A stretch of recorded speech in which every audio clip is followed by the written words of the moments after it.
गरीबी देश है, अगर आकर और सब हम तुम साथ है, कई लाख लोगों के से हम दूर नहीं हो सकते। Yes,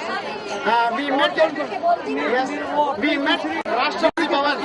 We gone there in Rashtrapati Bhavan and met the President of India, and we have presented our memorandum.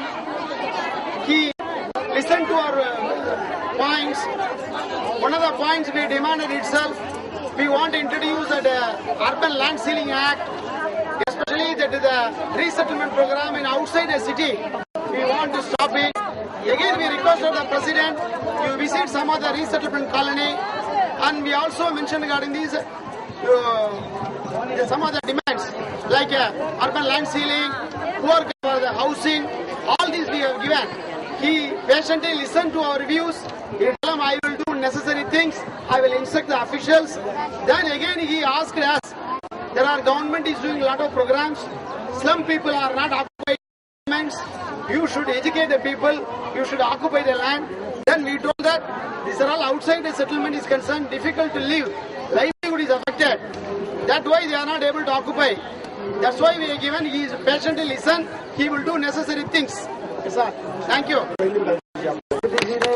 आराम से बिताकर बहुत विस्तारपूर्वक हमारे से बातचीत करी हम लोगों से, और राष्ट्रपति जी ने बोला कि जो भी अपनी मांगे हैं, जो अपन ने मांग पत्र दिया है उनको, उस मांग पे अच्छी तरह विस्तारपूर्वक सरकार से बात करेंगे, और ये सब चीजें सरकार से बात करके ये सब चीजें गरीबों को लागू होना चाहिए और आवाज सबको मिलना चाहिए। ये उन्होंने अच्छी तरह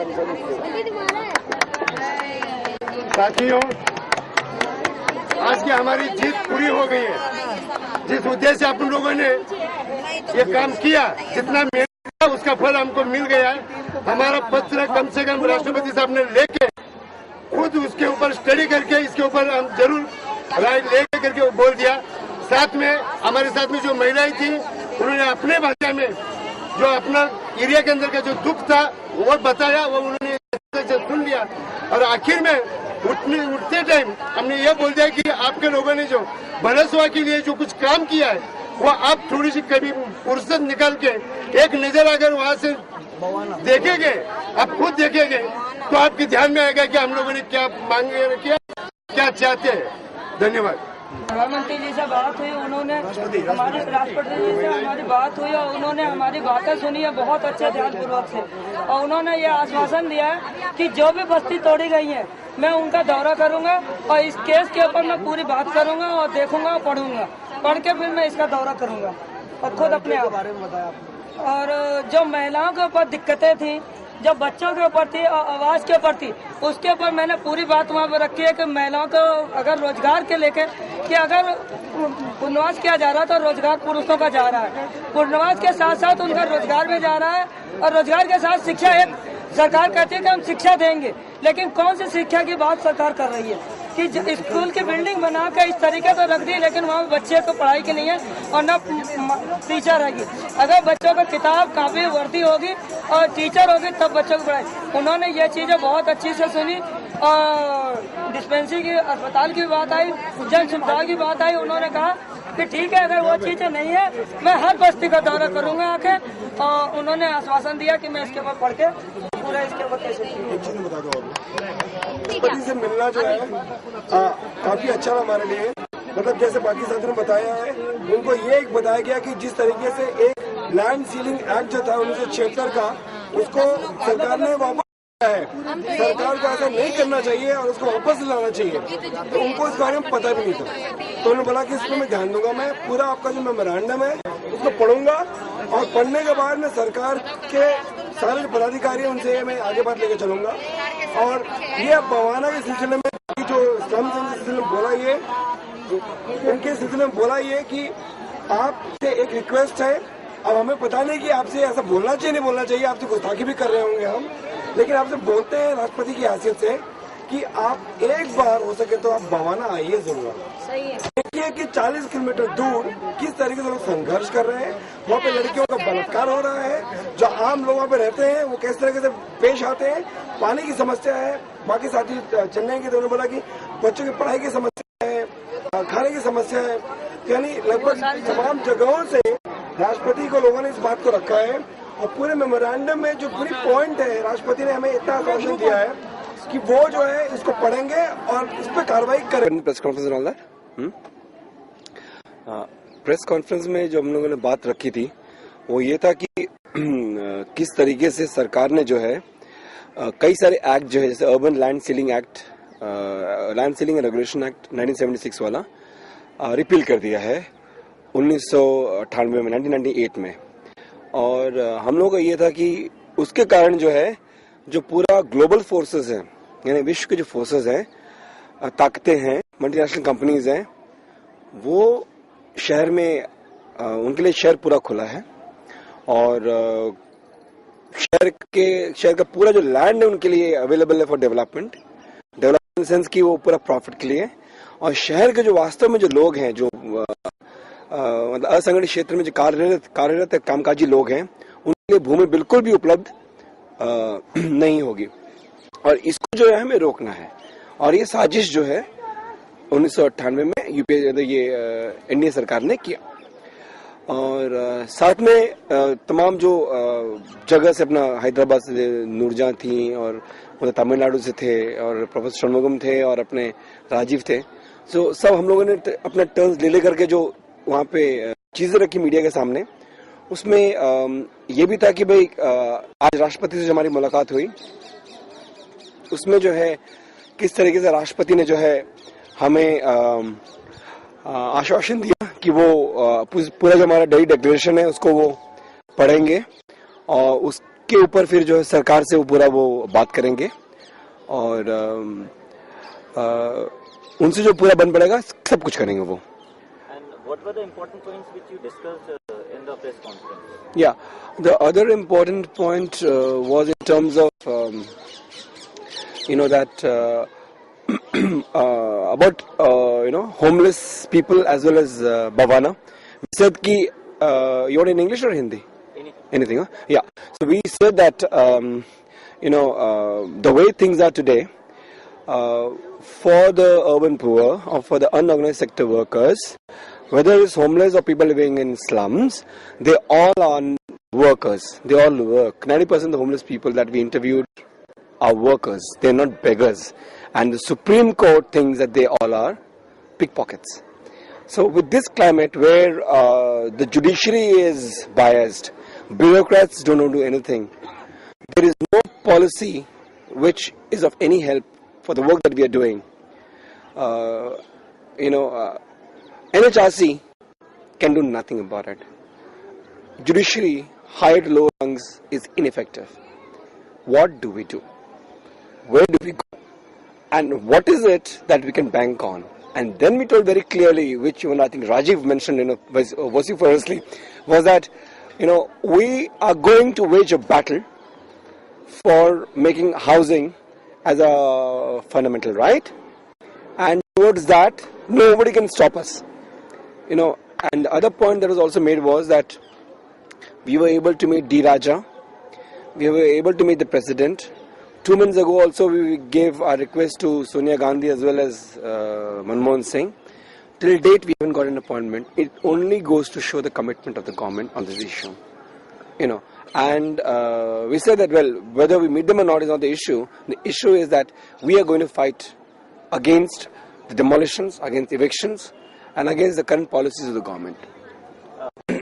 Say about the 4-day program which held here. Yeah. No, I think the 4-day program was very effective. We had, quite a few meaningful sessions, where we discussed about the problems, in all the cities of both homelessness as well as of slums. Then there was this. Then we also talked in terms of strategies as to what we need to do about how we need to create a network across the cities, how people need to come together, how we need to involve the middle class, how we need to involve the corporate sector, how we need to involve every conceivable section of the society towards a cause for housing, the homeless as well as slum dwellers together. And then there was this debate that we had on the housing bill after by Colin, and where we said that, well, the earlier bill, done by that campaign for housing rights,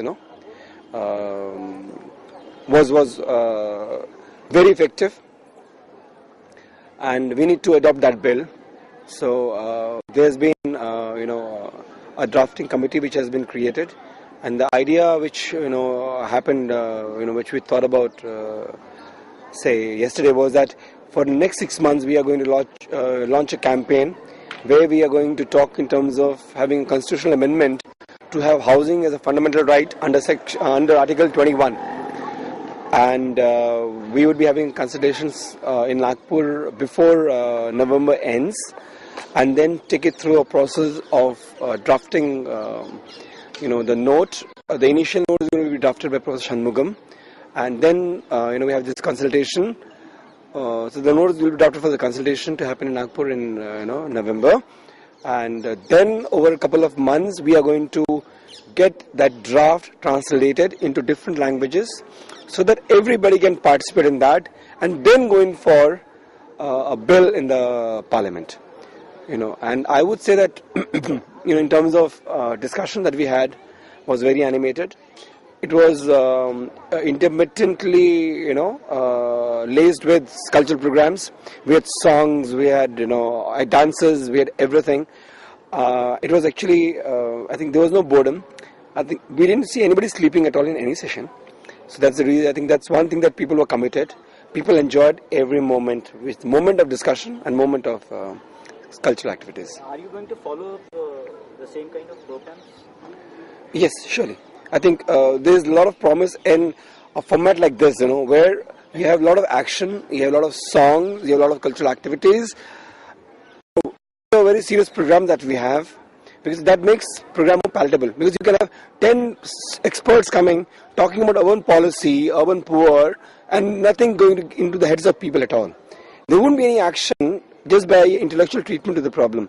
I think the treatment that was meted out here to this issue was from the heart, from the action that people have led in different cities, from the commitments that they've had on this issue, and I think commitment for the future that they envisage.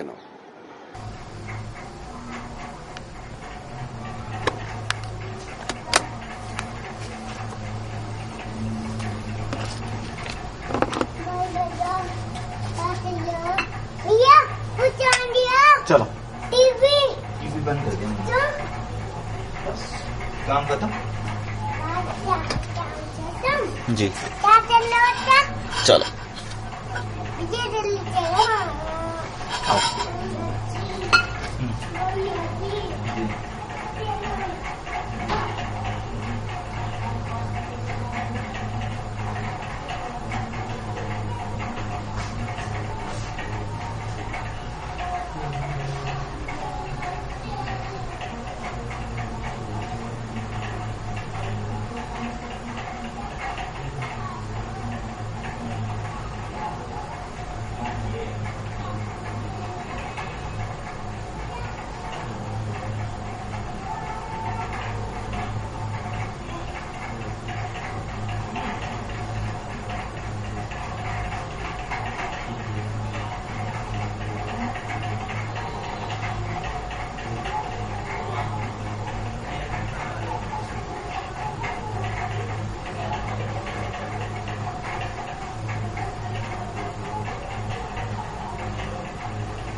बात मत करना उसको।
नहीं तो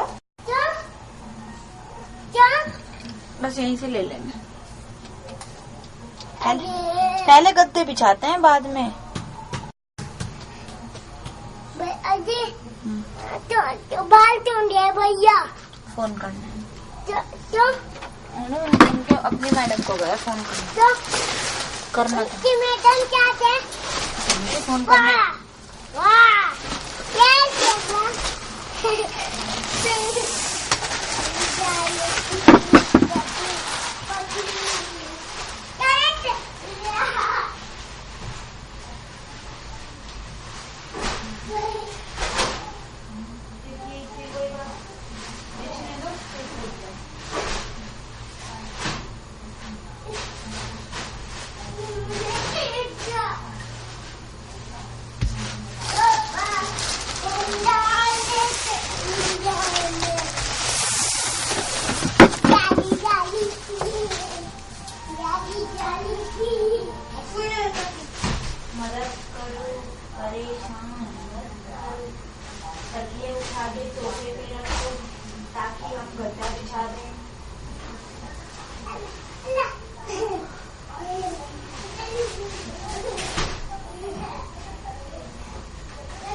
लगा के रखो, तो मदद करो, मदद परेशान हो।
संजय कितना डरा रहा था ना हमें कल। हटिएगा उसको।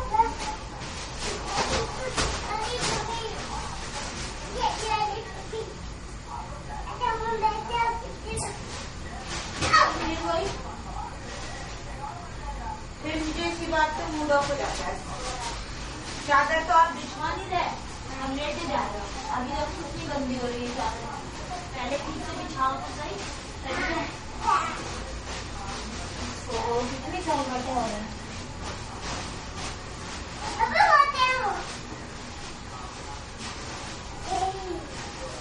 चलो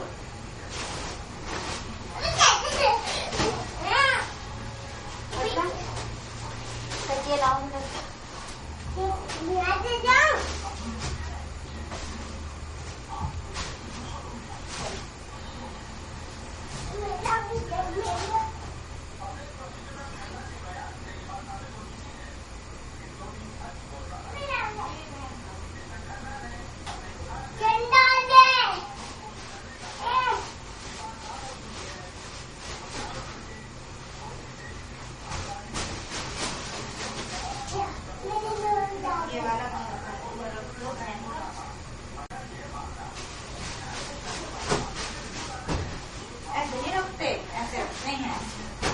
रखो बहन का। ये भैया का है तो वो वाला यहाँ रखो यहाँ।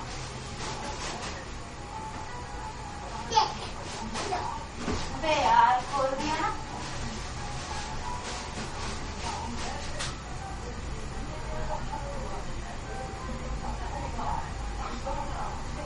हाँ मैं वो कह रही हूँ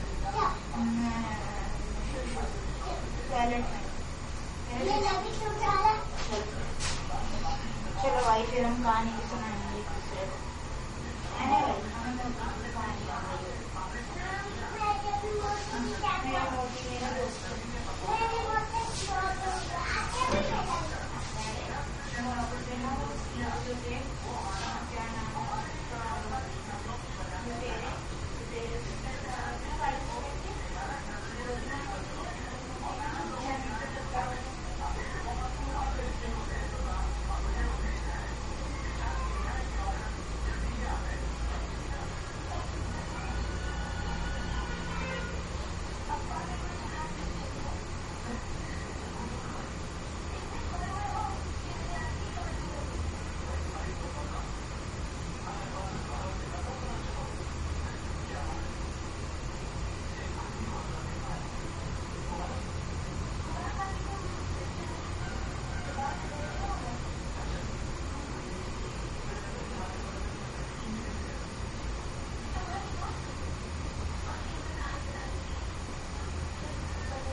है नहीं बस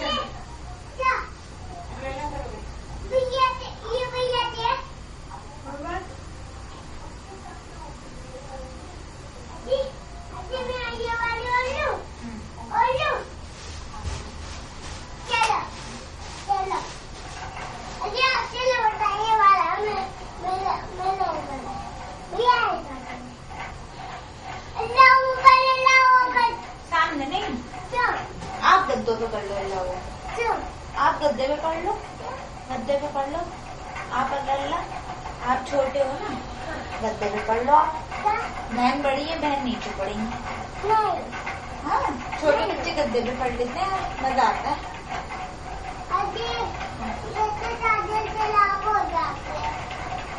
अच्छा फिर इधर पढ़ लो मेरे बराबर में शाम शाम अल्लाह मियाँ जो है ना ऐसा रख के देते हैं बच्चों को अभी जाली में घंटे देते हैं अभी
तो वाला बात है जब कोई अल्लाह करता है पीछे से जाते हैं आगे से नहीं जाते।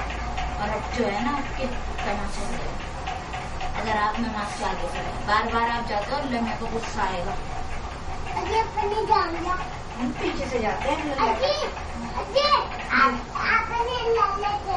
अभी रह गई थोड़ी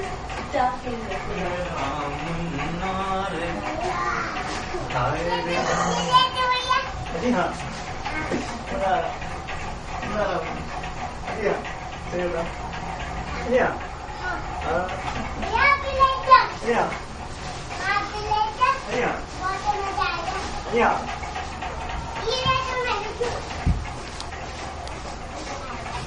भैया जी मम्मी कैमरा लग दो ना रख रहा हूँ।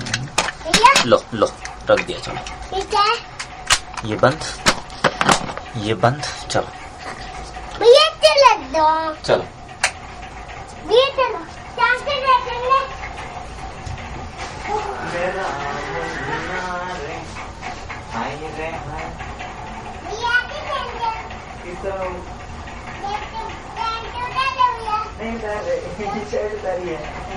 अस्सू भैया के तो चलिए आए बहन का लेके चलिए मुंह हाथ लगा हुआ वो दिखाया था ना आपके वो क्या है क्या मैंने दिखाया था आपको बहुत सारा वीडियो पुलिस से लड़ाई हुई थी मम्मी वो जबरदस्ती लड़ाई हुई न्यू करके मारे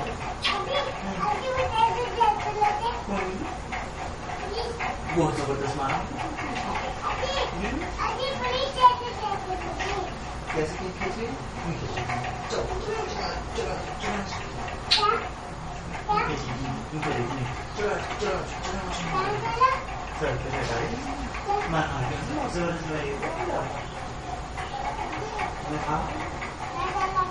क्या चला रहा मुझे कोडिंग कर रहा हूँ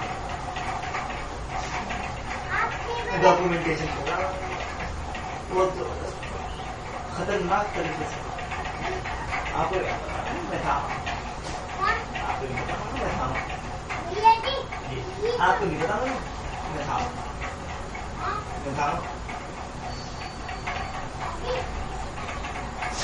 बहुत जबरदस्त न्यू पकड़ न्यू करके गाड़ी से मारा बहुत जबरदस्त मारा क्या मेरा अच्छा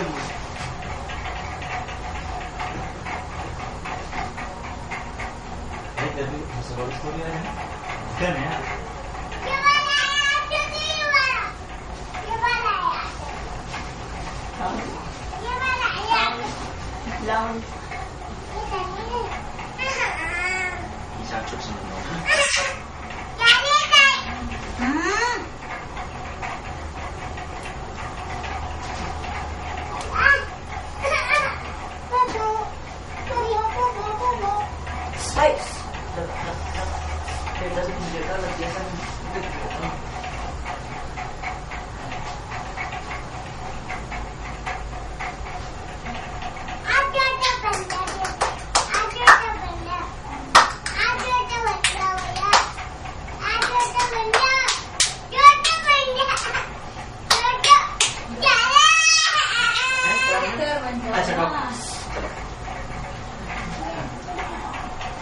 खांसी करो भाई, खांसी करो, खांसी करिए और जोर से करिए।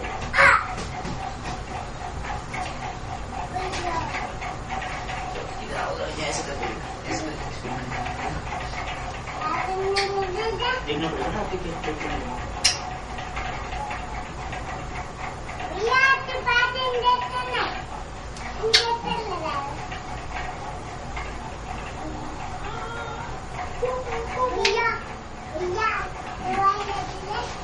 ये दवाई सुबह को खानी है, ये शाम को, ये रात। चलो कैसे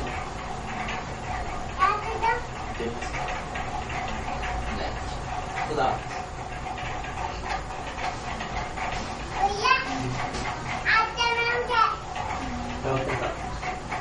अब आप जैसे घर आ गए ना, अब अब आप दवाई खाओ यहाँ बैठ जैसे दिन में बैठ दो आप ऐसे दवाई खाइए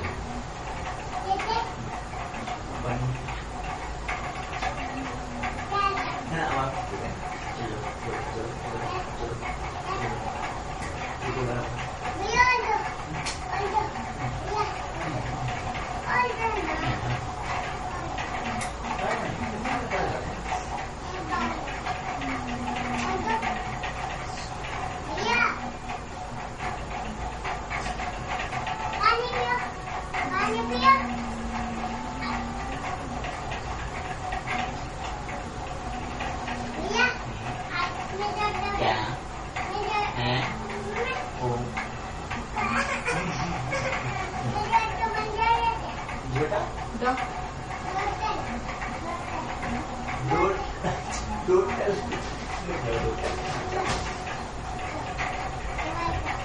पहले देखो पहले देखते हैं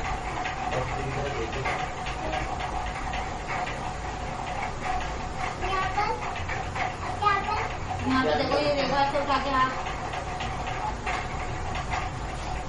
हाथ देखो ऐसे पकड़ के इधर बुखार है हाथ देखिए ना यहाँ से पकड़ के बस गले देखो इनको दुख रहा है गले बस अब दवा दे दो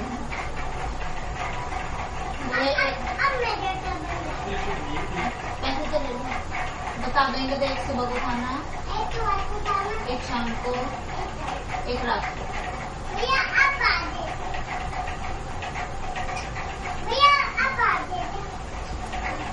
नहीं बस खत्म एक बार एक घंटा एक बार अब मोदी की कहानी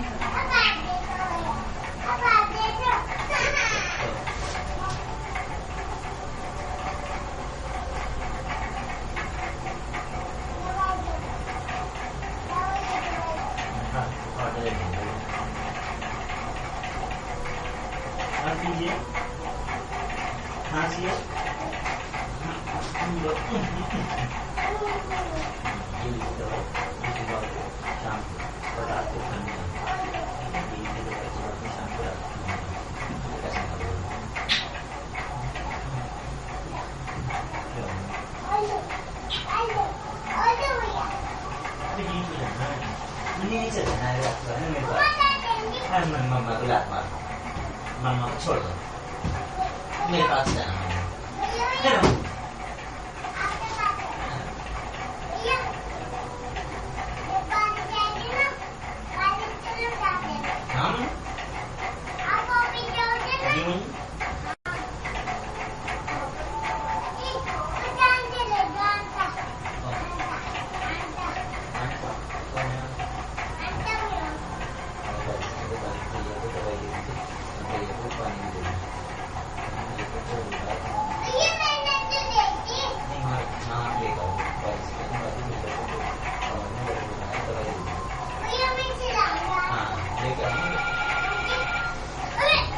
लेके आओ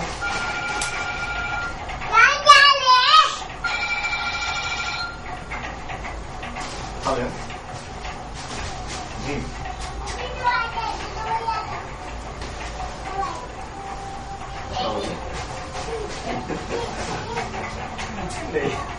क्या हो गया सैलरी क्या हुआ हेलो हेलो हाँ क्या हुआ सर में अच्छा नहीं हुआ क्या फिर पैसे नहीं है बस तो ये मैं तुमसे कार्य ले लो क्या प्रॉब्लम है हमारी लाइफ का नहीं वो तो मुझे पता है यार वो नहीं है वो एक तो स्टेटमेंट है ऐसी बात नहीं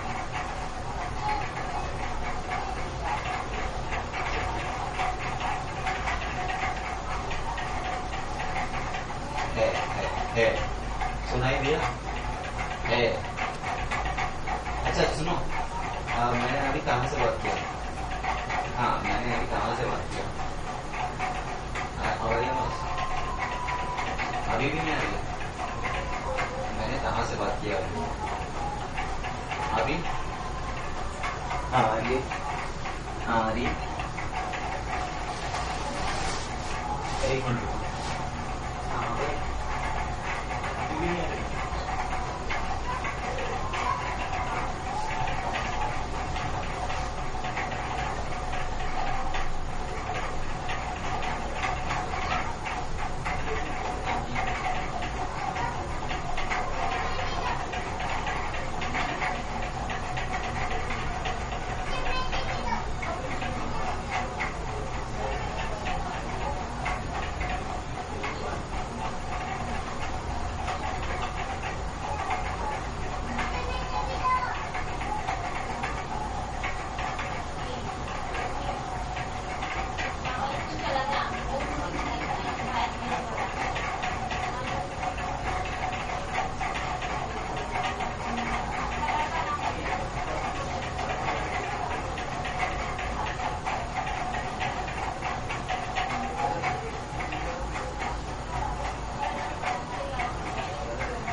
भैया जल्दी जाइए।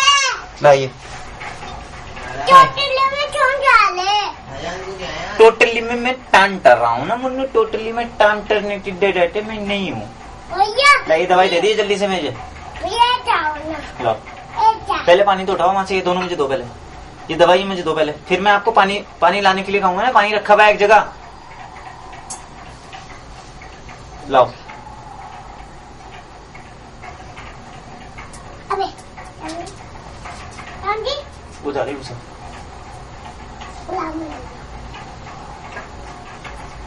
हाथ में दे दो, बस हाथ में दे दो, कभी फिर गिर जाए। लो लो आइडा लो भैया जल्दी से पानी पियो, मैं भी पियूंगा। ला मेरे भी दो, अल्हम्दुलिल्लाह। मुझे भी दो। कितना पानी पीते हो मन्नू? मन्नू इधर आओ। पानी पी डाला।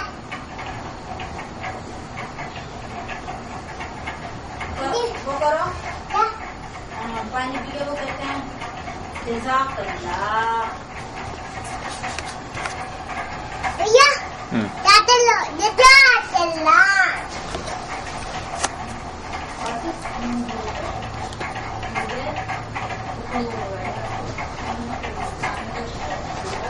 It's a really way, I mean, the people can think about it in an innovative way.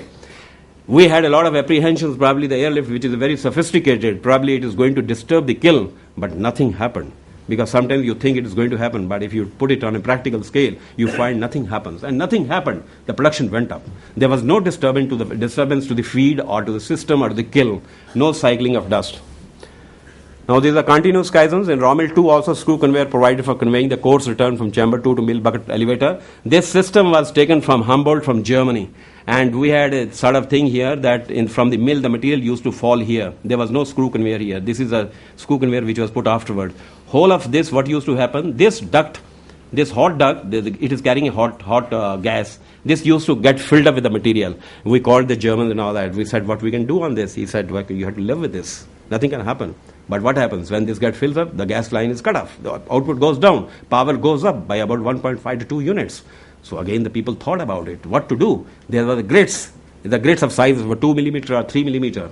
So the screw conveyor was put. This is the end of the screw conveyor. You can see here. There's a bearing portion. And this is a long screw. There was one elevator which was running through here. And that whole of the grits was taken to the elevator. And then it again went back to the system, to the mill and separator and all that, everything. It was again a simple modification. And the reason was about 3 people were put every day to clean that system. And it was done away with. Since we have done it, not a single man has gone there. This is the elimination of the fine dust recirculation in raw mill 1 circuit by providing additional bucket elevator and air slide. Again, very interesting here. That is, if you see this, there was a raw mill, and raw mill was grinding about 240 tons per hour the mix. And whatever the fines were going to this one mechanical sort of a cyclone, and mechanical cyclone was giving this dust, and again it was coming back to the system like separator, unnecessarily loading the separator again, and then going back to the mill and all that. And then this material, which was accepted material, that is the product which is going to burn into the kiln, which is CF silo. CF silo is a continuous flow silo system. Now here what was done, 2 PDSCA was done. First PDSCA was done that here 90 TPH, which was residue on 4% on 212 micron. Because here also the material which is going to the kiln is about 4.5% 212 micron. So it means this was a product. Why to waste this product? Why to recirculate this product? It's taking away the energy. So therefore this material was taken directly to the kiln. But there was a problem. It was thought, and the problem, yes, it was realized the problem is there. What was happening? That when this, you mix, in the mix you mix additives. Now additives are fine because the suction is very high. Here the suction is about 240 to 260 millimeter in this line. So it will suck away all fine particles, and this will go directly to the kiln. But what happens then? This material which is going to the CF silo is devoid of this. It's not containing the additives. So once the mill is stopped, this material you are going to take, therefore the kiln is going to get disturbed. We got the disturbances. We ran it 2-3 times. We found, it is not viable. So therefore we went here. This material was taken. We put up one elevator. Again, this elevator was a spare elevator. The chains and links and all buckets were lying there in the store for a long time. We made use of that, and this elevator was put here. Elevator took this material and directly put into this CF silo because this was a product. This was a product, and you see the output from 245 tons per hour, it went up to 255 tons per hour. It was 10 tons per hour increase in production rate. This is another, Indian cement industry doesn't believe it, but we said let us see that what happens. The grinding aid, that is in the cement you can use a grinding aid, you can, for increasing the productivity, is about 10 to 15% of production increase you can get it.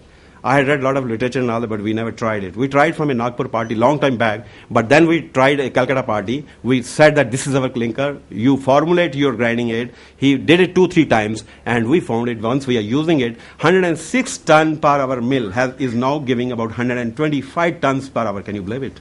Energy is down by 2 units. Okay.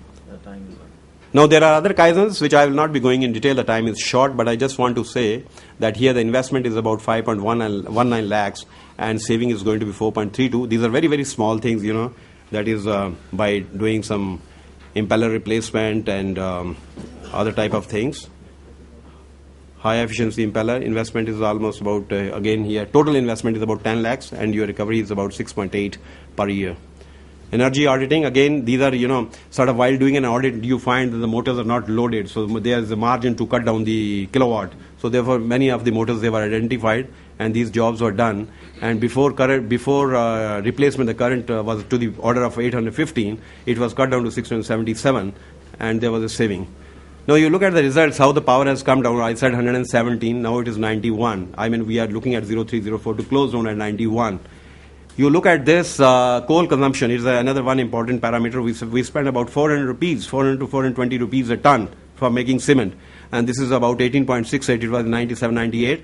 And 0304, we are looking at 16.2. We are somewhere around 16.27 now, right now. Kiln 1 production rate, you see how it has gone up from 111.8, it is 134.76, but I said the target was 150. Right now, for the last 15 or 20 days, it is producing 150 tons per hour, which is equivalent to about 3,600 tons per day. Line 2 also, production rate, we said about 120, we are running about 115 or so, 114, 115. There is a gap, and because we have not been running the kiln for a long time because of the market conditions, so therefore, the scope of improvements are a little less there. Now, this is power saving project line 1. I mean, this is a future investment. What we are looking at, if we spend about 67.25, we are likely to get a saving of about 91.06 with a saving of 3.51 unit. So whatever 91 is coming, it should come down to about 87 or 88. Thank you very much. Thank you, Mr. Bharat. The next, Mr. D. Ramakrishnan from Sundaram Fasteners Limited on tooling cost reduction.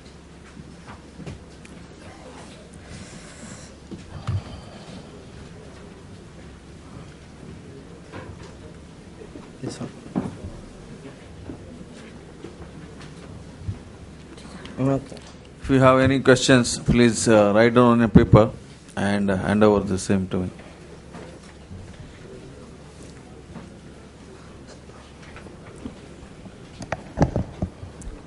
You add a field to the structure at the back end, then the application will stop to work, or the front end will not be modified. But in case of adaptive RFC, these changes are detected by the model on the front end and currently taken care. Now what is done here is at the back end, each RFC is provided with an applied structure for the customers where they can put their fields and which is detected automatically by this RFC and the front ends change automatically.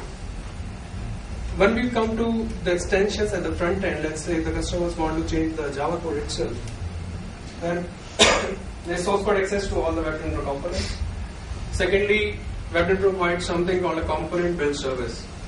This is the service that creates Java archives from the source code and makes it ready for deployment. Now this building of Java archives is incremental, so that if you change a particular source file, only that one is rebuilt, not the complete component. Then again, you have something on a change management system, which takes care of deployment of these services onto the server, and also distributing the newer versions to the system that is scaled. So to summarize, we have a highly configurable navigation options. Then we have very consistent user messaging and passive handling. Then standard logging and tracing mechanisms. And flexibility of extending the applications, the backend as well as the front end. Now, we have seen what's coming in the new ESS, but what's also important is to know what we really need to use this and when will this be available to us. So this is what you will require for the new ESS. This is available only with Enterprise version extension 2.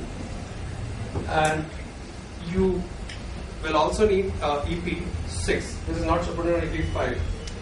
So you will need EP6 SP2 if you want to run it within the portal. And then you will need a web application server 6.3 with the J2E server there. This is again not supported on 6.2.